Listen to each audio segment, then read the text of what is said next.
Whoa, whoa, whoa, we, you and me and you, it's the Danny Karen Show. Danny Karen here. You know what's good? I mean, really good. Well, I was on vacation. That's right, I'm allowed to go on vacation. So where did I go? I went to Halstead, Pennsylvania, a small town that you never heard of, but you should also check out at the same time.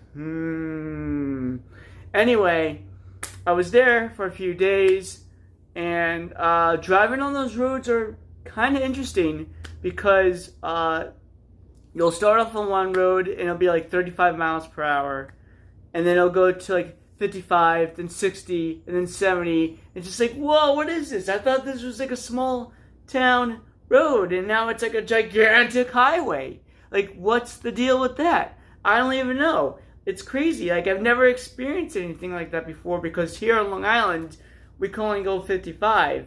But in a lot of cases, a lot of people go 60 miles per hour. Admit it. You're one of those people. Don't lie to me. I know you go at least 60 on the LIE. I know it. Anyway, so, and I felt it was weird how, like, why do the speed limits jump around so much? And it goes back down to 40, and it goes down to 65 again, and I'm just like, what is this? Why do we keep switching around? Like, is there, like, a few more like buildings and like abandoned barns and like a few more cows on the side of the road in one area versus another area? I don't get it. And like I forgot where I was going, but yep, here I am. I'm here and I'm focused. And driving on Long Island for so long, the top is 60 miles per hour. I go 60 miles per hour. I see a sign that says 70 miles per hour, and I'm just like, is this a joke? Is this a practical joke? What's going on here? Should I really go 70 miles per hour? Or if I attempt to do that, will I get pulled over because it's actually a fake sign that's not real? Anyway, today I'm going to introduce someone that is very real, and she's got a hobby that is like unlike mine. She is somebody that deals with horses, and she deals with them quite well, and let's just say better than children. I'll tell you that. So please welcome Tara. Hello, thank you for having me. Thank you for showing up. Thank you for hanging out with me and us and all of them. They're very quiet people. Very quiet. Speak up. Speak up. Speak up.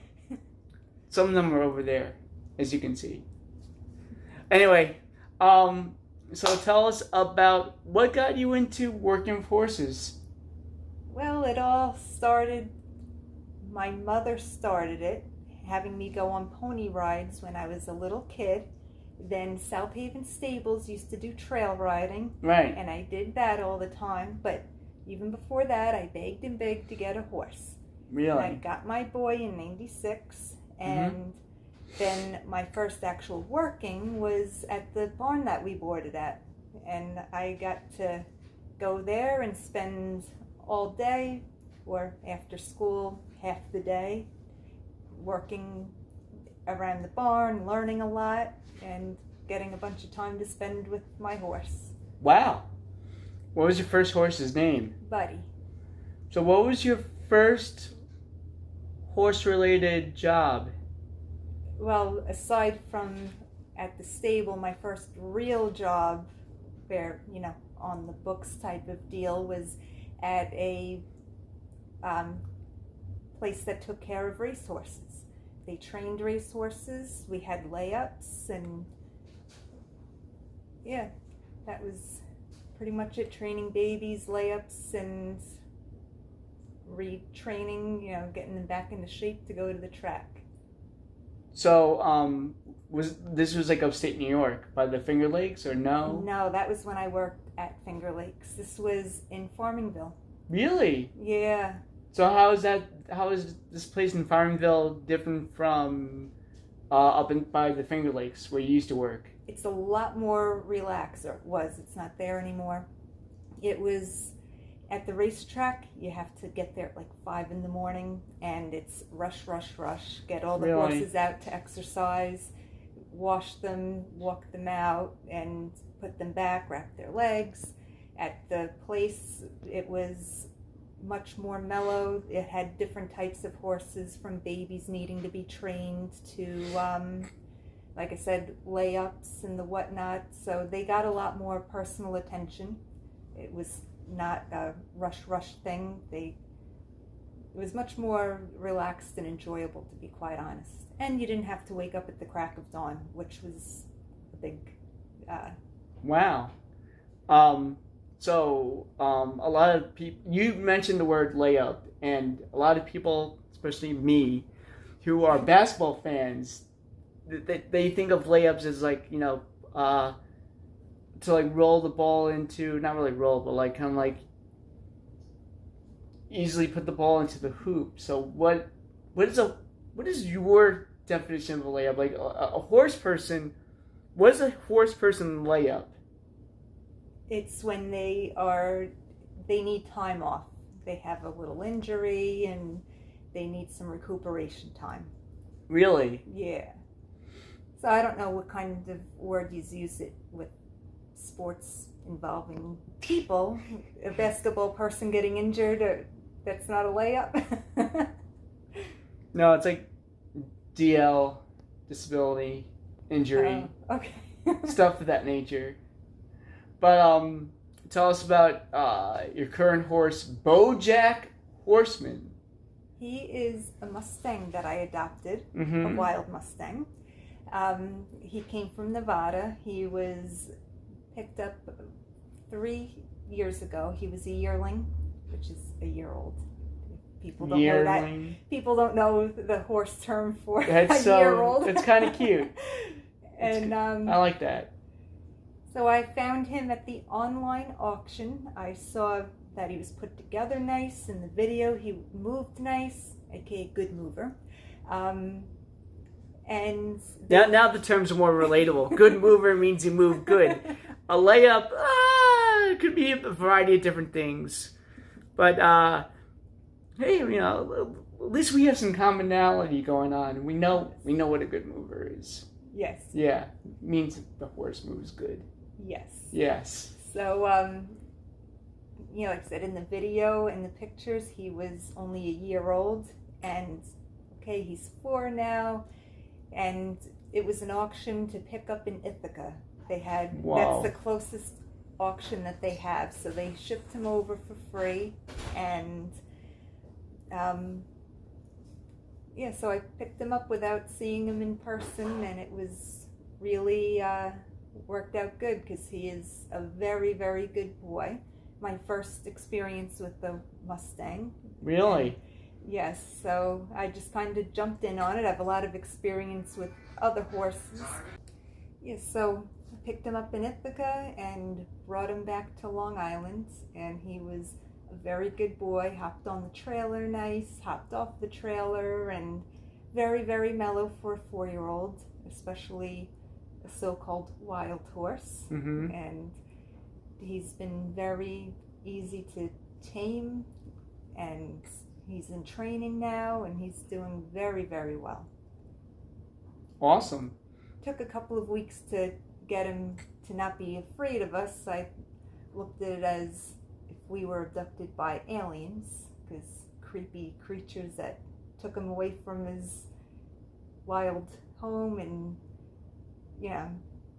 not doing anything with him. He was in a huge corral for a few years, and they just rounded them up to give them their shots that they needed for the year, and then so it was the only experience that he had with people. But as soon as he realized that it felt really good to get his itchy spot scratched, he loved me. Really? And So would you say like Mustangs are different from other horses? Yes. How so? Well, first of all, I'm his human. Like, he is so attached to me. He sees me and he screams. And he follows me like a dog. Mm-hmm. It's very, very cute. And another thing is, it's a whole different ball game than, like, you start training a domestic horse when they're a baby.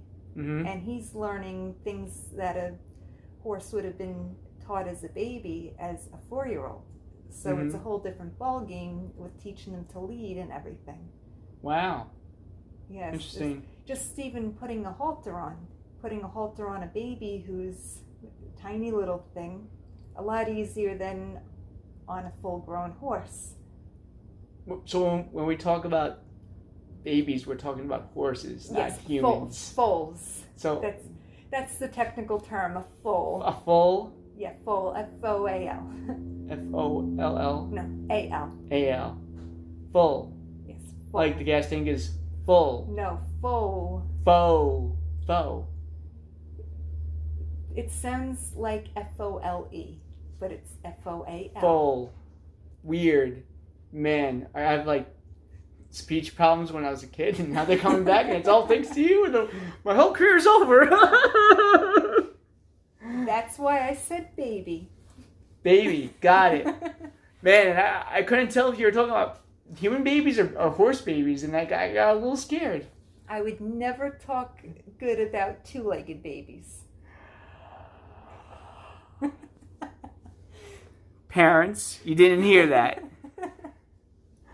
Wow. Anyway, so back on the ranch, get it? Back on the ranch. It's one of my phrases. Back on the ranch. I didn't know it was a phrase, but I get it. Oh, it's a phrase. Like, for example, I'll tell you something.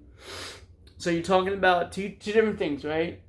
I'm talking about, let's say, I'm talking about my father, and I'll be like, my dad does this, my dad does that, and I'll be like, and then he married my mom, and then I started talking about my mom, but like I had to go back to talk about the main topic, which is my father, and I'll be like, well, back on the ranch, Harvey did all these things, you know. So that's, my mother taught me that phrase. I think it's a really cool phrase. I would have just thought that Harvey lived on a ranch. Oh, his father worked with farmers, and they probably had horses, but they didn't live on a ranch. But whatever. It's okay. Thumbs up. It's good. Nobody lives on a ranch. I don't live. Well, some people do, but I don't live on a ranch. Yes, we have the ranch houses too. We do. My friend lives on a ranch house, and he's gonna watch this video, and he's gonna punch me in the face. It's all thanks to you. You're welcome. Wow. She's kind of a jerk, but we like her. Wow. Yeah. Wow. What did I do to make me like a jerk? I think he's a jerk. How about this? Like him. Comment below and you tell us who's the jerk in this video. So please do that. And if you like the videos, subscribe. If you want to see more, please subscribe.